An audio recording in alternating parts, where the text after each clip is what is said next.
자, 중학교 1학년 오늘은 문자의 사용과 시계 계산 첫 번째 시간인데 곱하기 나누기 생략하는 거에 대해서 곱셈기호와 나눗셈기호 생략에 대해서 같이 공부하도록 하자. 그리고 문자를 사용해서 식을 나타내는 방법 이런 것까지 같이 한번 정리를 해보기로 해. 일단 곱하기 먼저 생략을 할 때 우리 곱하기를 생략을 할 때 이제 곱하기라는 기호는 생략을 할 수가 있어. 그런데 뭐 우리 앞에서 지금 거듭 제곱할 때 배웠지만 x 곱하기 x 곱하기 x 뭐 이렇게 나오면 그 다음에 뭐 a 곱하기 a 곱하기 b 곱하기 뭐 b 곱하기 b 뭐 이런 식으로 나오면 이게 우리가 x의 세제곱이 됐지, 그치? 그리고 a제곱 b제곱 b세제곱 이렇게 되는데 우리가 곱하기가 생략을 해서 여기도 곱하기 지금 생략된 걸로 볼 수 있잖아. 그래서 이렇게 곱하기라는 기호를 좀 생략해서 나타낼 수가 있어. 그러면 규칙이라는 게 있어야 되겠잖아, 생략을 할 때는. 그래서 규칙이 몇 가지가 있는데 자, 그거는 우리가 꼭 개념을 정확하게 이해를 하고 이제 곱셈 기호 생략할 때 그렇게 똑같이 해줘야 돼.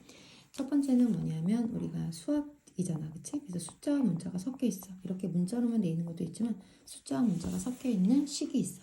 거기에서는 당연히 곱하기 기호가 생략이 되면서 수를 먼저 쓰는 거야. 수를 먼저 쓰고 문자를 나중에 쓴다. 두 번째는 숫자 중에서 1이나 마이너스 1에 있는 이렇게 이런 게 있는 거야. 1이나 1일과 문자 또는 마이너스 1 곱하기 문자 이렇게 곱으로 돼 있을 때 그때 1은 생략을 할 수 있다는 거야. 1과 마이너스 1에 있는 1은 생략할 수가 있다. 예를 들어서 이게 마이너스 1 곱하기 a 곱하기 b다. 그냥 이렇게 할까? 자, 그러면 이렇게 되면 우리가 마이너스 1 ab인데 원래는 근데 이 1을 생략해서 마이너스 ab를 써도 이 ab 앞에 1이 숨어 있는 거구나, 생략이 된 거구나 이렇게 해석할 수 있다는 거야. 세 번째는 뭐냐면 문자가 여러 개가 들어가 있을 수 있지, 그치? 문자가 여러 개가 있을 때는 알파벳 순서대로 자, 우리가 알파벳 기준으로 A, B, C, D 순서대로 생략을 해준다. 여기도 A하고 B가 있으면 A가 먼저기 때문에 BA라고 안 쓰고 AB라고 쓴다는 거야. 그 다음에 네 번째는 같은 문자가 여러 개가 있다. 아까 저 위에 있는 거듭제곱처럼 같은 문자가 여러 개가 있다. 그럼 그때는 거듭제곱의 형태로 답을 적어준다. 자, 여기처럼 x 곱하기 x 곱하기 x다. 그럼 x 세제곱 a 곱하기 a 곱하기 b 곱하기 b 곱하기 b다. 그럼 a가 똑같은 게 두 번이니까 a제곱 곱하기 b세제곱인데 곱하기 생략해서 a제곱 b세제곱 이렇게 쓴다는 거야. 그 다음에 이제 이렇게 하다 보면 우리가 1과 여기서 이제 헷갈릴 수 있는 게 1과 마이너스 1에 있는 1은 정수 1은 생략을 할 수 있다고 했는데 그럼 0.1이나 마이너스 0.1 같은 데 있는 이런 소중 아래에 있는 1 같은 경우는 어떻게 할까? 이런 경우도 생략을 해서 예를 들어 0.1 곱하기 x다. 그럼 얘를 0.x가 맞을까? 또는 0.1x가 맞을까? 자, 어떤 게 맞을까? 그래, 요게 맞아. 소수점 아래에 있는 1은 자리를 나타내 주는 거기 때문에 여기다 1을 생략할 수가 없는 거야. 알겠지? 자, 그래서 이게 x 첫째 자리가 아니잖아, x가. 그렇기 때문에 여기다 x 0.1에 있는 1은 생략을 하지 않는다. 자, 그렇게 기억을 하고 문제 풀면 되고, 그리고 또 이런 경우도 있어. 괄호식이 있는 경우가 있어, 이렇게. 자, 그러면 괄호보다는 숫자를 먼저 쓰니까 괄호 쓰고 숫자 쓰고 괄호 이렇게 쓰면 돼. 자, 숫자를 먼저 쓰고 괄호 해주면 돼. 그리고 여기 혹시라도 항이 이렇게 문자가 이렇게 하나짜리가 있고 여러 개 있는 가로돼 있는 애가 있다. 그러면 하나짜리로 돼 있는 항을 먼저 써주는 거야. 예를 들어서 x 플러스 y 곱하기 2 곱하기 a가 있다. 그러면 이때 2a 가로 x 플러스 y 이렇게 써준다는 거지. 자, 그럼 생략을 할 수 있겠지, 그치? 그런데 이제 이런 경우 한번 생각을 해봐. 4 곱하기 b 곱하기 c 빼기 8 곱하기 a 더하기 b 이런 게 있어. 자, 이럴 때 뺄셈기호는 생략이 안 돼, 그치? 그래서 요거는 요거대로 생략을 해주면 4bc 마이너스 8 a 더하기 b 이렇게 써. 자, 그리고 한번 이런 거 8 곱하기 a 더하기 b와 8 곱하기 a 더하기 b 지금 우리 위에서 했던 것처럼 자, 이 두 가지가 답이 어떻게 될까? 똑같은 답을 갖게 될까, 얘가? 이건 a 더하기 b 전체에 8이 걸린 거고 얘는 8 곱하기 a 더하기 b지? 이럴 때는 얘는 곱하기가 생략되지만 더하기는 생략이 안 되잖아. 그래서 8a 플러스 b로 두 개로 떨어져서 생각해야 돼. 자, 이때는 얘가 통째로 한꺼번에 움직이는 거라 하나처럼 생각하는 거야. 그래서 8 가로 a 더하기 b라고 하는 거야. 자, 구분할 수 있지? 이런 것도 구분해서 같이 알아두면 문제 풀 때 좋겠지? 자, 그 다음에 이제 나눗셈 기호도 생략할 수가 있어. 자, 나눗셈 기호도 어디다가 여기다가 자, 나눗셈 기호도 생략을 해서 곱하기 생략하듯이 나눗셈 기호도 생략할 수가 있는데 나눗셈 기호는 우리가 초등학교 때도 그랬고 계속 이랑 지금 나누기는 앞에서도 계산할 때 곱하기로 만들어줬지, 그치? 그 다음 뒤에를 분모로 내려보내든지 아니면 역수꼴로 만들었단 말이야, 뒤에를. 그래서 나누기는 곱하기로 만들어서 한다 이렇게 생각하면 돼. 역수로 만들어서 한다. 또는 나누기 뒤에 있는 애를 어디로 보낸다? 분모로 내려보낸다 이렇게 생각하면 돼. 그럼 만약에 여기서도 1이나 마이너스 1은 생략을 할 수가 있어. 그래서 a 나누기 1이다. 그러면 1분의 a잖아. 나누기 뒤는 분모로 내려보낸다 했으니까. 그런데 이 1은 생략을 해서 a라고 쓸 수 있다. 그 다음에 자, 좀 이따 이제 문제 풀 때 설명 같이 해줄게. 그럼 몇 가지를 한번 해볼까? 예를 들어서 a 나누기 마이너스 4 나누기 b 이렇게 있다. 자, 그러면 나누기 뒤에 있는 애는 다 곱하기 분의 1로 만들던가 아니면 분모로 내려보낸다 했으니까 마이너스 4도 분모로 내려가야 되고 b도 다 내려가는 거야. 이렇게. 자, 답이 이렇게 되겠지? 또는 얘를 자 곱하기로 만들면서 역수를 취준다 했으니까 이렇게 할 수 있잖아. 이렇게 할 수 있잖아. 그치? 자, 이렇게 b분의 1. 그러면 얘하고 얘가 분모로 내려가니까 마이너스 4 b분의 a 이렇게 쓰면 돼. 자, 그리고 a 나누기 2다.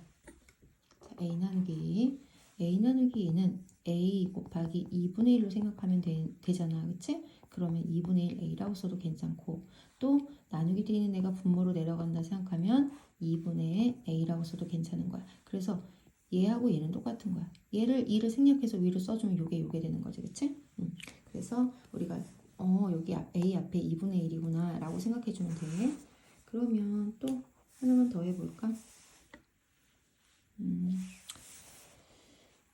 4 나누기 x 더하기 2. 자, 요거하고 그러면 4 나누기 x 더하기 2도 한번 생각해보자. 아까 우리 곱하기 생각했던 것처럼. 자, 요런 경우. 요거는 더하기는 생략이 안 돼. 빼기랑, 그치? 그래서 요거 먼저 해주면 x분의 4 더하기 2 이렇게 되는 거고 얘는 이게 통째로 아까도 얘기했지만 가로 안에 있는 게 통째로 움직이는 거라 x 더하기 2가 모두 다 분모로 내려가서 이렇게 되는 거지. 그치? 나누기 뒤에 있는 수는 다 분모로 내려보낸다. 또는 나누기 뒤에 분수꼴이 있으면 역수로 해주면 되는 거니까 그렇게 문제를 풀자.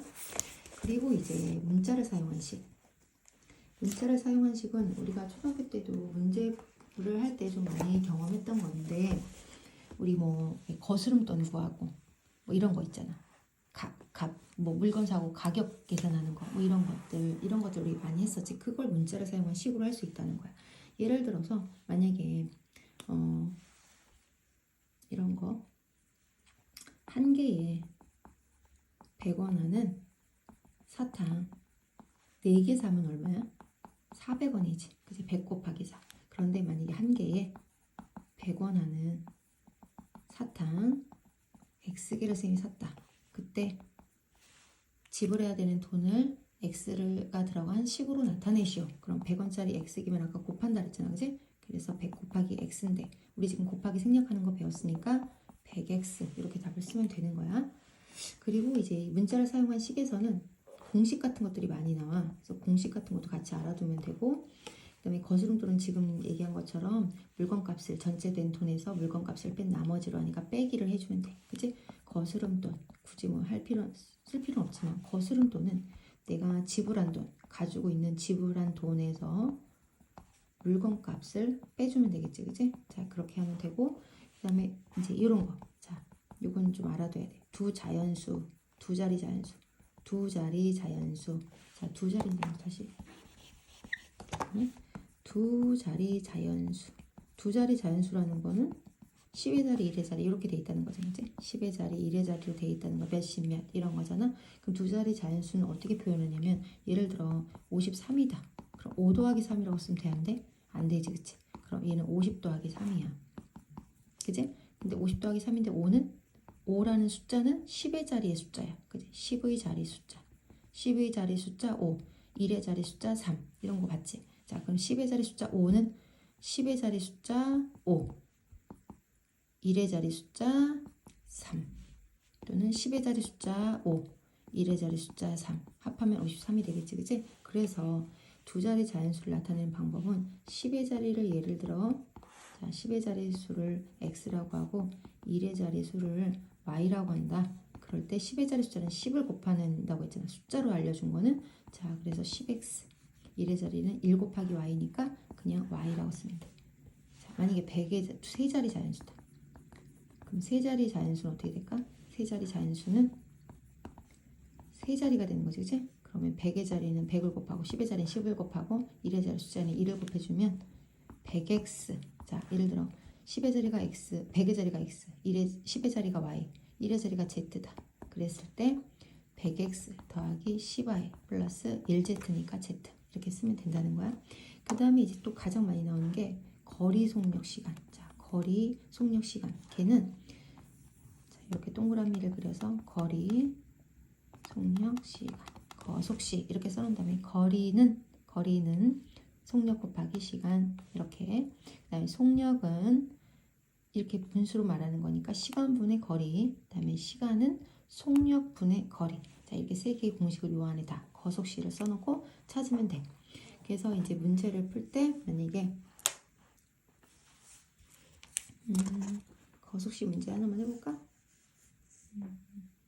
만약에 예를 들어서 5km를 x시간 동안 달렸을 때의 속력 자, 5km를 x시간 동안 달렸을 때의 속력은 시간분의 거리라고 했으니까 시간 x분의 거리 y 5 거리 5 하면 되겠지? 그래서 x분의 5 이렇게 하면 돼.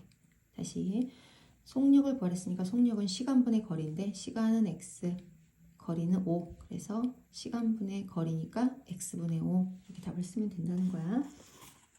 자 한번 문제 개념 한번 익히고 문제 풀어보자.